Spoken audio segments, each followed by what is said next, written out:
Hello and welcome to the Everything Is Black and White podcast. It's time for the match preview with me, Andrew Musgrove, and him, John Gibson. Yes, ladies and gents, for you guys watching on YouTube, a very special episode because John is in the studio. It is a pleasure to have you sitting beside me in person, John. My pleasure as well, my friend, with all the Newcastle You like memorabilia, it? which is terrific. I like it. It Very is nice, good. It very makes me nice. feel home and warm and cozy, which is what I need to feel before we play Chelsea. Yes, we were saying off camera that you're feeling a little bit worried about this one. I am, simply because there's so much riding on it. This is huge. I mean, we've kept saying must win. We always say must win because we're at the must win stage of the season. But it is massive. I mean, here's two sides, both 63 points, both with a goal difference of 21. I mean, you can't put a little sliver of paper between the two sides. And I've got a feeling it'll be like that on Sunday as well. It'll be that close. It'll be that nervous. It'll be that dramatic. It'll be a wonderful day if we come out on the right side of that. But, 3 weeks ago, I would have said this is a shoe-in for Newcastle 3 to 4 weeks ago when we were piling win upon win upon win and playing well. 2 goals scored, 3 goals scored, 4 goals scored, and then 5 in successive games. And they were struggling. What's the best side? We're not getting results. They're getting panned a bit. Cole Palmer was struggling. All of a sudden, they've hit some sort of form. They've played catch-up. They've done it well. And we haven't lost form, but we've had the Villa result. We're sailed close to the win down at Brighton. We're not quite as easy. We haven't had Big Joe. It's not been quite the feeling of what it was. And so I think it's going to be mighty, mighty tight. It's going to be a wonderful match for the neutral. It's only going to be a wonderful match for Geordies if we win. Yeah, there's going to be a lot of nails being chewed, isn't there, throughout the 90 minutes of football. It's going to be really interesting to see how Eddie Howe sets up, because a lot of discussion about whether Anthony Gordon comes back into the starting 11, and if he does, for who. So, John, does he come back in? Great question. Well, there's 3 wingers, isn't there, when you take Bonds and Murphy and Gordon, and the one that misses out on those 3 is going to be very aggrieved about it. But if it was me in trying to second guess as well, what would Eddie do? I would be tempted to bring Gordon in for a start, playing on the left, which is his England position, and playing Harvey Barnes on the other side, and leaving Murphy on the bench to be an impact sub. Yes, it might be a little bit harsh on Murphy, but it's going to be harsh on whichever one of the 3 doesn't make it. And I would throw the gauntlet down to Anthony Gordon. I would say, look, it's your stupidity that took you out the team when you got a red card. It's the form of Harvey Barnes which stopped you coming in. You've kept knocking on my door saying I should be in the side. That's what I expect a good pro to do. Now, you're worried about England. You're worried about Newcastle United. You've been out for 5, 6, 7 games. Go and prove that you should be in. This is your moment. I'm putting faith in you. You go out and do it. We need this game. And I tell you what, for me, we need the blue chip players to turn up. That's what will sway the match, how they perform. Isak, he owes us a game. I don't care if he's scoring, and you know how much I've gone on about what a wonderful player he is. The difference between being a good player, a great player, and a legend can be as much character as it is ability. And honestly, I don't want to be too harsh, but at times since Wembley, I've been alarmed by the way he's performed. He's almost gone through the motions. Now, it's easy to say with a centre forward, if he is not scoring goals or he's not playing well, he's starved. To a certain extent, it sometimes is lazy journalism, because what's the simple answer? Isak scored 25 goals. Can't criticise Isak. He must be starved. He's starved. I'm not suggesting he isn't starved. But I tell you what, I've been around a long time. I've watched Alan Shearer starved. I've watched Supermax starved. You know what they did? They went out and got it for themselves. They got the ball for themselves, imposed themselves on the 2 centre-halves. They made it happen. Alex, I'm a big fan of yours. I love you. But please make it happen, and make it happen on Sunday. I think it was quite telling that when you watch the highlights back of the Brighton game, Matthew Raisbeck of Boosie versus Newcastle, midway through the second half, and Isak picks the ball up and he goes, "This is the first real run he's made at the Brighton defence," and that really stood out for me because you're right. If he's not in the box getting the service and the balls aren't coming in, then he's got to go out and search. And we know actually he's really comfortable doing that, going out on the left and then coming in, and that's just not working either. But as we said in last week's match preview, I had hoped it was going to come against Brighton where everything clicks. It has to come against Chelsea because his body language hasn't been good. No, it's not. It has not been good. And I mean, I'm a Superman would go and get the ball and run at people and say, "Right, come on, take it off." Alan Shearer, terrified. You think two centre halves who played against Alan Shearer went off with a shirt not needing washing after it was bathed in sweat, having to worry about him. But in Isak's defence, is it fair to say that players just go through bad spells? It might come at the wrong time for Newcastle, but players do go through bad spells. And by the way, we need no defence of Alexander Isak because he stands alone. He got 25 goals last season. He's got 26 now. He doesn't need my backing or any other backing or the backing of fact to tell him that he's a good player. He is a good player. But there's a difference between it's about attitude. It's about bursting a gut. It's about showing that you want it to happen.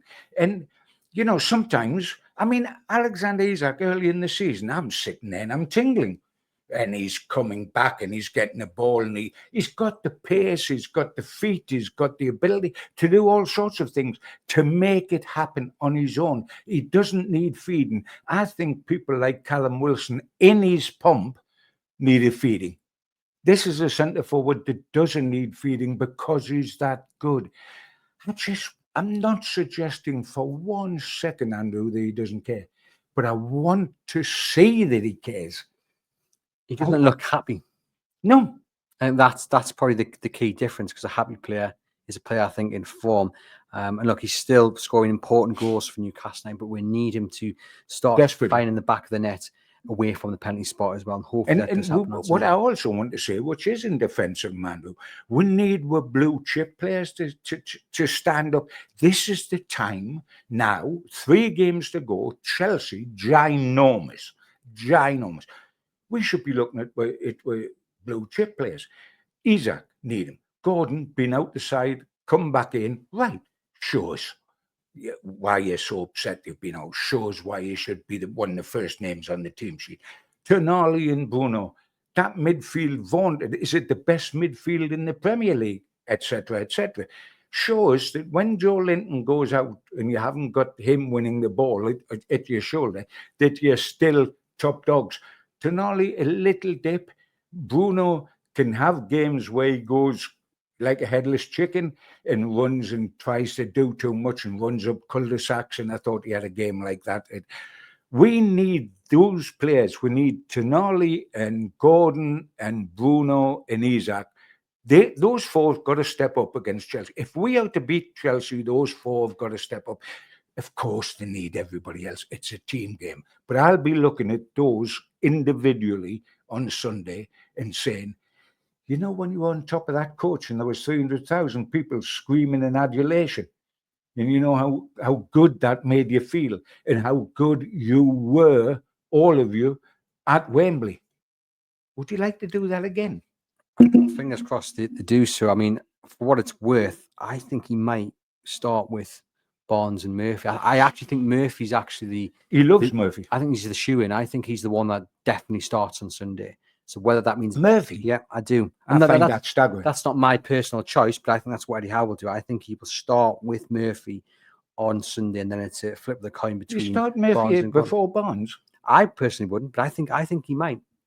Well, he loves Murphy, and it's because he works back, etc., etc., etc. But this is time for cold heads and cold hearts, not warm hearts. And by the way, I'm not having to go with Eddie, you know, because Eddie's got it right more often than I have, or anybody else has for that matter. So well done, Eddie, and you will do what you want to do.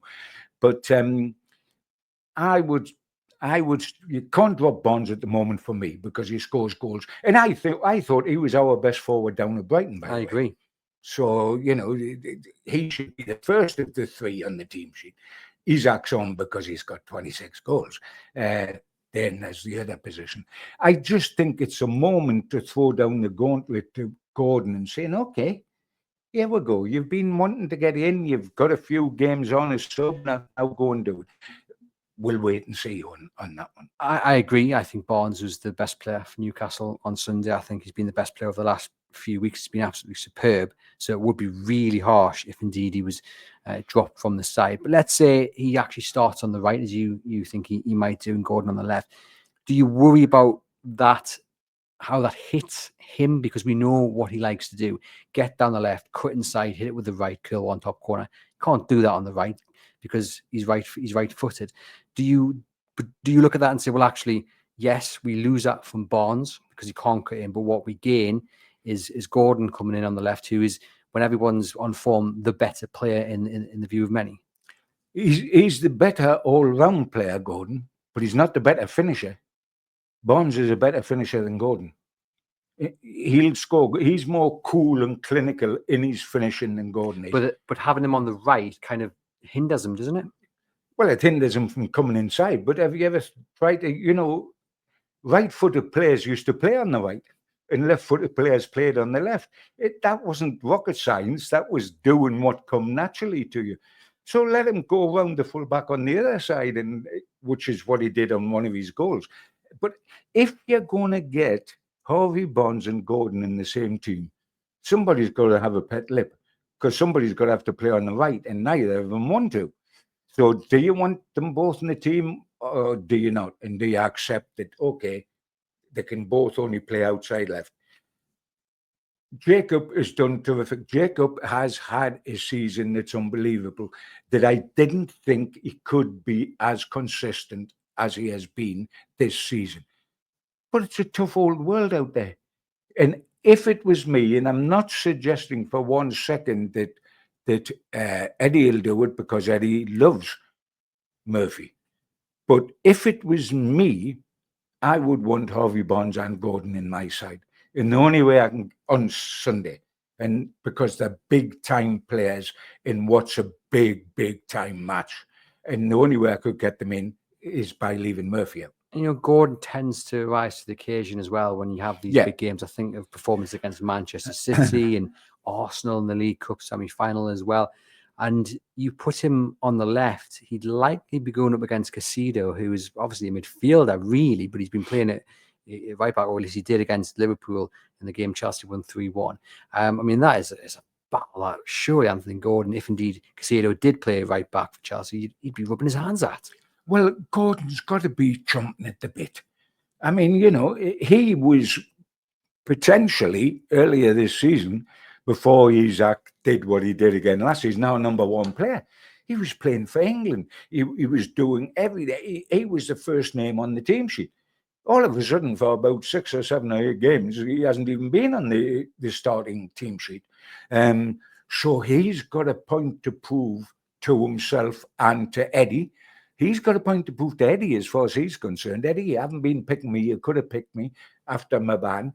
You haven't. And after my England injury, you didn't. So I'm going to show you now why you should have done. So he has got a point to prove. I wish there was the same thing inside of Isak to get him going on Sunday, is there ought to be inside of Anthony Gordon. Well, I guess that comes down to having options, isn't it? If we only had a striker who was scoring goals while Alexander Isak wasn't, then we'd be having that same discussion. But we know that we don't, and hopefully in the summer they will get someone to give Eddie Howe that positive headache that I'm sure every manager wants. Before we talk about the other selection dilemmas for Eddie Howe, namely, does Joe Willock keep his spot in the side? Chelsea, of course, are in the Conference League semi-finals, and they will play on Thursday. And usually, John, in this instance, we say, oh, well, that's a good thing, isn't it? They'll be tired legs, they'll be playing their full strength, but they're 4-1 up. They're going to be playing the kids on Thursday, aren't they? Oh, a lot of the time, they've played 2 sides this season anyway. They've played the domestic side and they've played the European side, because this European competition ain't the Champions League. And if you've got all the strength that Chelsea have got on your payroll, it's a piece of dolly, this. There's people that'll say, let us not qualify for the Champions League, let's go in the conference because we'll win it. And I believe we would win it. But the Champions League's the Champions League. It's where the money is. It's where the kudos is. It's where you can attract players to sign for your club, etc., etc. But forget Europe being any advantage to us, them being in Europe afterwards. Not a chance. They want the Champions League, and they want it as badly as we want it. And they have to fight as much as us. Of just the figures, both 63 points. The loser of this game, and it could be a draw, I know, but if there is a loser, they're behind the 8 ball. Indeed. Just reading here, the Northern Echo's Scott Wilson was on BBC Radio Newcastle earlier this week, and his take on Anthony Gordon, Harvey Barnes, and Jacob Murphy is this: that I think you play Anthony Gordon. I'd leave Harvey Barnes out. Barnes had moments on the left and did pretty well against Brighton, but I just think if you write down your best Newcastle starting 11, Gordon is in it. I feel like Barnes is sometimes more direct, but I still think in a big game, I back Gordon to be more of a difference maker. So he's saying Murphy on the right, Gordon on the left. Well, he's got a right to his opinion, and I've got a right to mine, and you've got a right to yours. But the one that matters is Eddie's. Yeah, very true. And whichever of the three is left out will have a grievance, and rightly so. But I mean, Barnes would be the one more badly done to if he's let out, because he scored goals on pace, and he was our best. Arguably, he was our man of the match at Brighton for me. I agree. So you drop him for the next game. I tell you what, you're off going to knock him back if that happens to him. I mean, we almost love Jacob because he's a Geordie at heart, although he wasn't born up here. He supported the club. What he's done this season's been fandabaldozy, way beyond expectations. But he's almost like a national treasure for Geordies. But this ain't a sentimental business. This is a hard-nosed 3 games to go. Who wants it? Who gets it? And only my opinion, and I respect everybody, because there's no right and there's no wrong on this, because you can make a case out for any 2 of the 3 in whichever one. But if Murphy was left out, which was my suggestion, he's not going to sit on the bench all game. The biggest certainty he's going to get on the second half, and he can be the impact sub. And originally, that's what I saw Jacob as, an impact sub. I mean, we've been going to buy an outside right for 2 transfer windows, for goodness sake. What's happened to that? Do we not need an outside right now? We still do, of course we do. Of course. Well, if we do, then Jacob is a bench player, really. That's a hard work for next season. Yeah. Well, let us know in the comments what you would do in terms of who starts on the left, who starts on the right. Really intrigued to get your viewpoint on that. The other big discussion point, John, is in the middle. Unfortunately, Joe Linton's not going to be available for this. I did say on the Monday show, if there's any chance that he can be picked for this game, I would get him back, patch him up, and throw him in. As long as he can make a real impact, you don't want to have him in just because he's a body in a bit of a brute. You want him to be able to make an impact. I don't think that's going to happen. But I also don't think Joe Willock is going to do anything this Sunday, unfortunately. Well, the trouble with Joe Linton, Andrew, and we aren't privileged to know his latest position with an injury. In the minute where he went out, I wrote a piece in the Chronicle saying we would not miss Joe Linton against Ipswich because we don't play on the transition against Ipswich. They haven't got the ability. We don't need the ball winner so much. A ball carrier like Willett will fill in. But when you get to the tough games, Brighton down there, up here against Chelsea, Arsenal, definitely, you need that ball winner in the middle of the park. And I said that's when we'll miss him. And to me, that's when we did miss him. We didn't miss him against Ipswich because, with respect to Ipswich, they're already doomed. They're going down. They can't compete with whoever we put in there. The trouble with rushing Joe Linton back, from my point of view, and I half agree, I mean, my biggest wish would be for him to be able to play, but only if he's 100%. Big Joe is what he is by name. Big Joe. Big guys who have had injuries don't hit the road like skinny. Like Isak will come back from an injury, and the ability he's got, he can almost hit the ground running. Big Joe needs games. He needs to get up to speed. You bring him back into the side, longer layoff than this, but he needs a couple of games and then he gets back up to speed. Then he is the man mountain we expect. He won't be, even if he starts, he won't be the man mountain we expect. He'll look like it when he runs out, but he won't play like it. It's unfortunate. It's a killer. And there's no answer to it for a game of the Chelsea size, because I don't know what to make of Joe these days, bless him. I don't know what to make of Joe.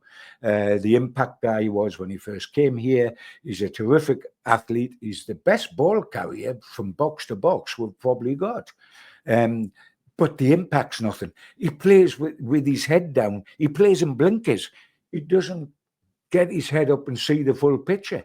He plays and then, boom, it's a cross. And he hasn't picked somebody out.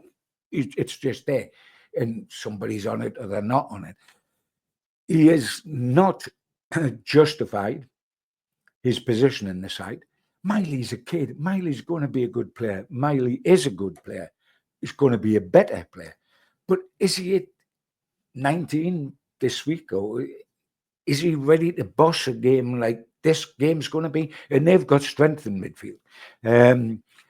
It almost, if Joe doesn't play, it almost doesn't matter. Of course it does. But it almost doesn't matter who's in. It's going to be a step down in impact. Not ability, because there's ability, but in impact on the game. It's going to be a step down. We just have to hope that Joe Willock, because I think he will play. I think it will be Willock, yes. And leave his mark, because such talent there, such ability. But it's not only a big few games for Newcastle United. I think it's a big few games for him and his future at this club as well.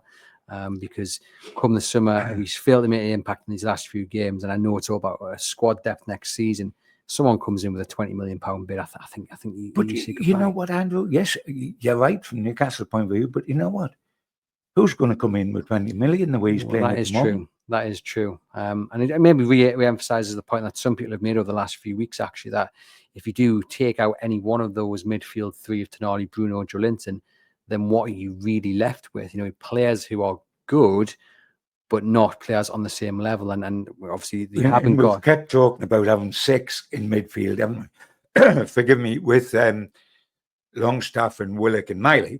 It says a lot that Longstaff. We haven't even talked about him in this conversation. And there's no need to, because he ain't going to start, boy. I mean, he doesn't get on his sub these days. I mean, he is somebody that's going to go in the summer when we've talked about Willock. But we've talked about the strength and depth in midfield in the past 6 midfielders. We've really only got 3. You know, Miley is going to be one. Willock, the jury's out. In Longstaff, the jury's already passed their opinion. He's going. So we've got problems in there, and it's come home to roost now. If you could have 5 minutes with Joe Willock before he runs out on Sunday, what would you say to him? I would say to him, if Geordies love you, it takes an awful lot for them to stop loving you. And they loved you because you came in here before the new manager, etc., and you scored 6 goals and 7 goals. You were loved. You're a boy with an infectious smile, although I don't see it much these days, but they used to see it an awful lot. An infectious smile who looks as if he loves life and he loves playing for Newcastle United. You've lost your way. You've got so much potential. We have seen so many players with that sort of potential, from Hatton Ben Arthur to Maxi to everybody, who will now be sitting and saying, if only I'd done it at Newcastle.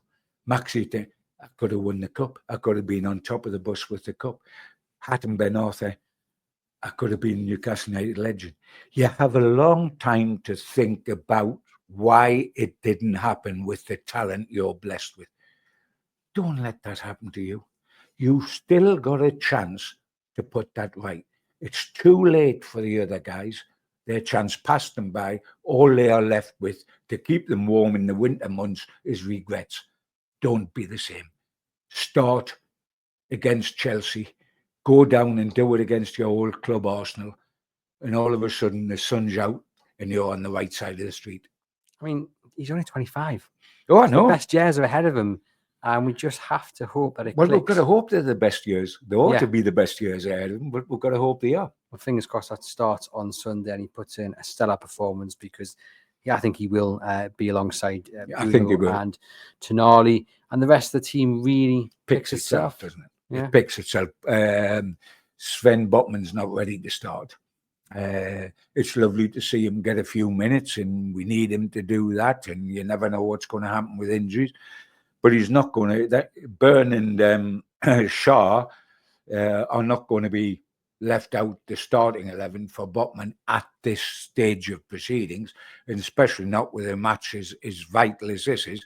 So it's just the third midfielder, and then who plays out wide. Well, we are recording this on Wednesday morning. It'll come out to you guys on Thursday. And of course, Eddie Howe's press conference is on Friday. And I say this as I always do.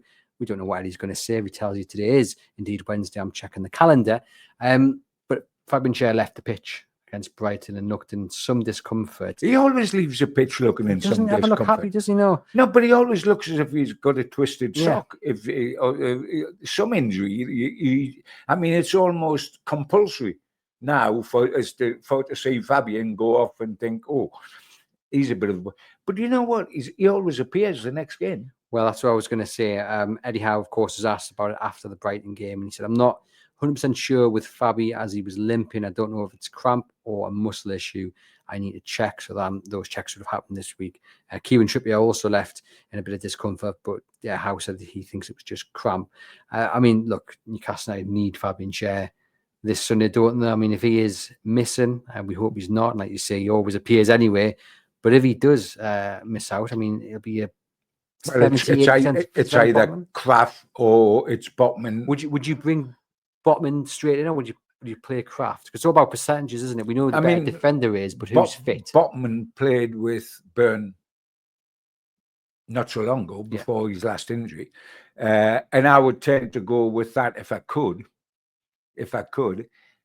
Only watching training will tell you how many could you get now out of Botman.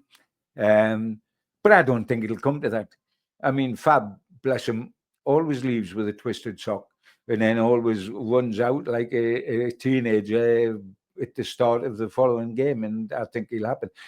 Trips is bound to get the knocks and the cramp and the little muscle things. He's 34 and he puts 3 hours into an hour and a half, and it always affects him. And but he'll, with a clear week, and with the desire he's got, etc., I would be staggered if he wasn't there. This is such a huge game. A lot of people have said it's as close as you can get to a cup final. Thankfully, we already won one of those this season. How important is the leadership of Kieran Trippier, of Dan Byrne, of Bruno and Tonali to make sure that the team are on the right path and get victory in this game? Because although a point we wouldn't say no to a point, we want the victory. We need a victory. A point's better for Chelsea than it is for us. Yeah. We are at home. And basically, if we are to get over the line, for the Champions League, we win with 2 home games, Chelsea and Everton. Then we'll get a point at Arsenal, or even if we're lost, if we've won with 2 home games, we're pretty well in the Champions League. A point is not a good result for Newcastle at home. It may have to be accepted, but it's not a good result. It's a good result for them. It's a good result. It's a better result for them. How important is that then, those leadership qualities of those players? The 2 things we need, Andrew, is we need leadership, big hearts and vocal guys on the field, and we need the blue chip players to turn up. I'm more convinced about the leadership because I think we'll get that. But Trippier does it, Byrne does it. This is apart from you've got your skipper, Bruno. I'm more concerned about the form shown by our blue chip players. We need them to step up. They're the ones everybody's talked about. Let's get in the Champions League so we can keep them. They tell us how happy they are at Newcastle. Isak's told us, Bruno's told us, Gordon's told us. So if that's, and Tonali's told us, grateful to the crowd 10 months out there, and I believe them. But if you feel so happy, and if, I tell you what, I would like them to go home on the Saturday night and play, not the cup final over again, play the homecoming. See the people up the lampposts. See the look on their faces. See the adulation. Look at the size of the crowds. 300,000. And think, I'm playing for them on Sunday. You know what? I'm going to burst a gut. Because I owe them that. They are so devoted. And I'm going to say to them, tell me the club you'll go to that'll love you more than those 300,000 loved you that Sunday. Yeah, and you'd struggle to find an answer to that, wouldn't you? Looking at Chelsea's form, away from home, they've got a horrendous record. I mean, they've lost 4 of the last 6, won 1, drawn 1. Of course, they did beat Liverpool coming into this week, but it was a Liverpool side that made 6 changes. Liverpool reserves almost. Yeah, and last 6 games overall, they've drawn 2, lost 2. They've won. Sorry, the last 10. Sorry, they've won 6, drawn 2, and lost 2. So picked up a little bit of form, but Newcastle still top of that form table. Chelsea not scoring too many goals, scored 15, only conceded 7. Where Newcastle have scored 24, they have conceded 12. But Newcastle at home, won 5 out of the last 6. Hasn't been pretty at times. Chelsea on the road, as we said, they're not great. I mean, okay, we're nervous, but surely this is Newcastle's game to lose, isn't it? It is, but that's what makes you nervous, because it's their game to lose. And I'm just nervous because Chelsea have come into a little bit of form. They're not doing it pretty. They've won a lot, 1-0. But that counts, That's a victory. You haven't got to win 6-0, though at the moment, when you look at the goal difference, perhaps you have. But you haven't got to look pretty. I was furious at Liverpool. I can understand if you've won the championship and you've had a few goggles and you're going to rest a few players. But the whole of your midfield, I talked before we went to Wembley and said Liverpool's success is not built on Mo Salah's goals. It's built on the midfield, and we bust the midfield. But their and Souness has said the same thing about Liverpool's midfield. Their 3 in midfield are the platform for them winning the championship. Left a whole lot of them out. It was still a decent side, though, right? Well, obviously not. Well, but you look at the 3 that come in. Do you think they're anywhere near the 3 that normally play for them? The 3 midfielders, I'm talking. If you'd left a midfielder out, somebody out the back, one of the forwards, spread the load. But you took the whole of your midfielder. They've got every right to do it, by the way. I can't have a go at them because it's up to them to pick the side. But what are they saving them for? No, they're not in a European Cup final. I guess, though, and anyhow, I think would echo this message.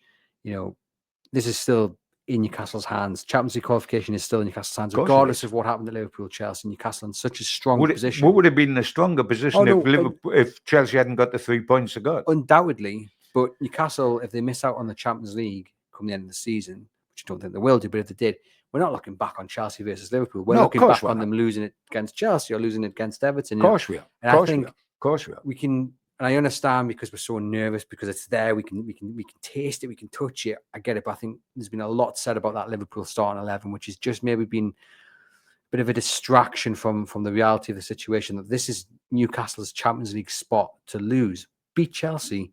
And my goodness me. You're pretty much there, really. Well, because you expect to beat Everton. And if you win your 2 home games, you are pretty much there. Arsenal is just another brick in the road.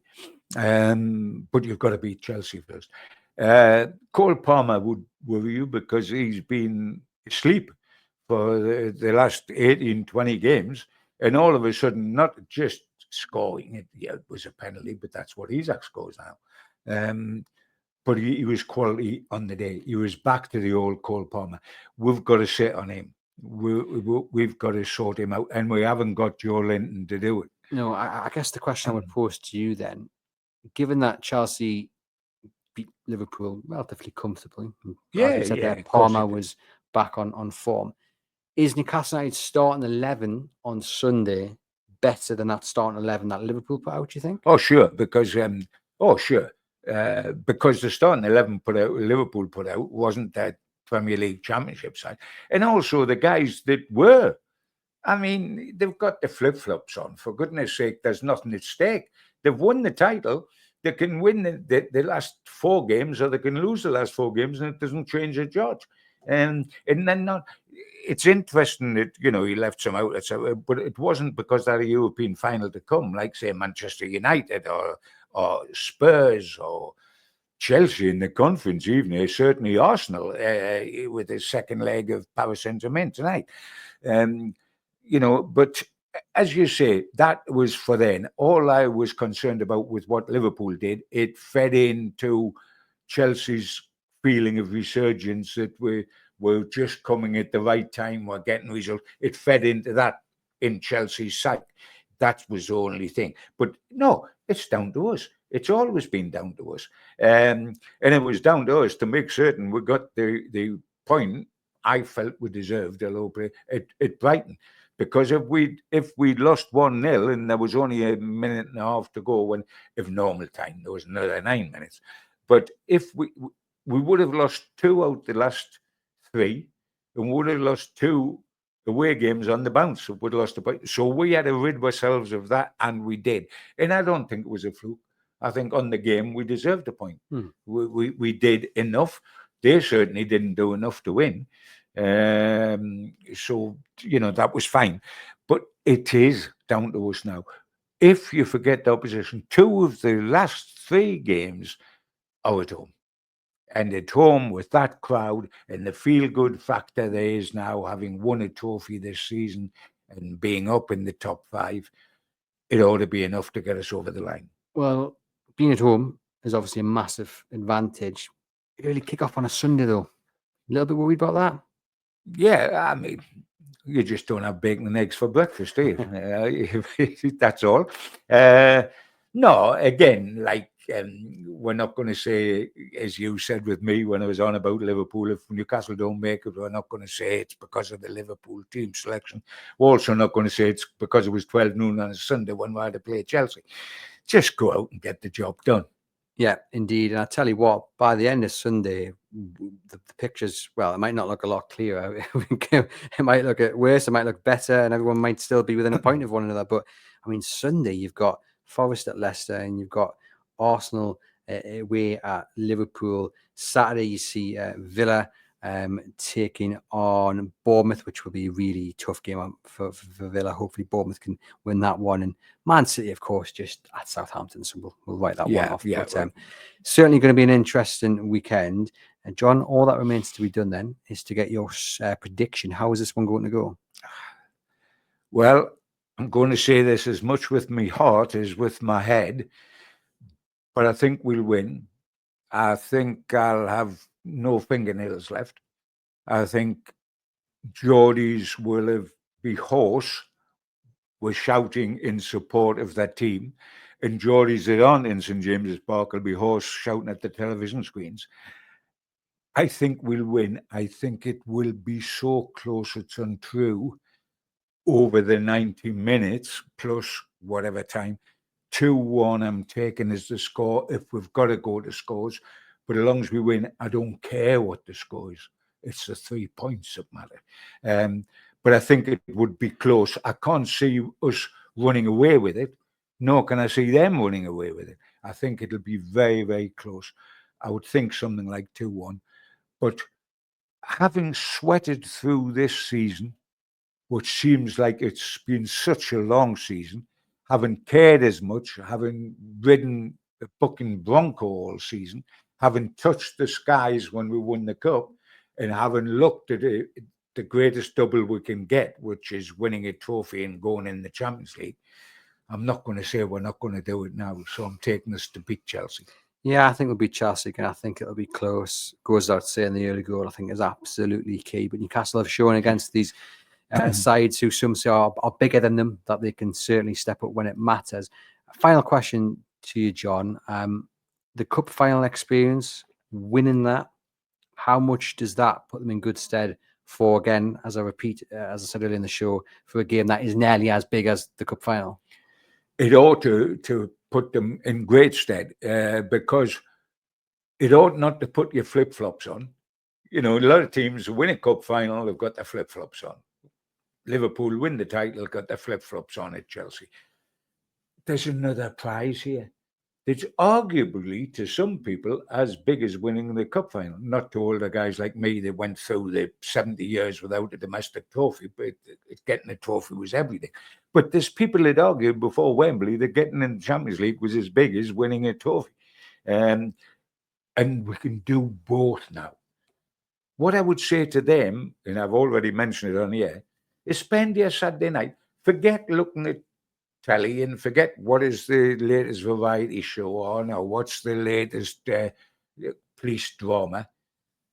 Look at the cup final and immediately afterwards put the video on about the homecoming. Look at the two of those, and if you don't walk into St. James's Park and straight through the front door without opening it, because you feel like Dennis the Menace and Desperate Dan rolled into one, and go out and get the job done when there's something wrong with you. Yeah, well, fingers crossed to heed your advice, John, and keeping everything crossed that Newcastle United do indeed beat Chelsea on Sunday. Just a reminder, this episode sponsored by NordVPN and Crown Trade as well. Thank you to those for making sure that these episodes can continue to be produced and given out to you guys for free. We appreciate your support as well for watching and listening. Do hit thumbs up on YouTube. Do hit subscribe. Do leave us a rating and review. Thank you to John for making it into the studio. Pleasure to have you sitting next to me. Hope you guys have enjoyed the show. Get into the comments. I'll get back to each and every single one of you.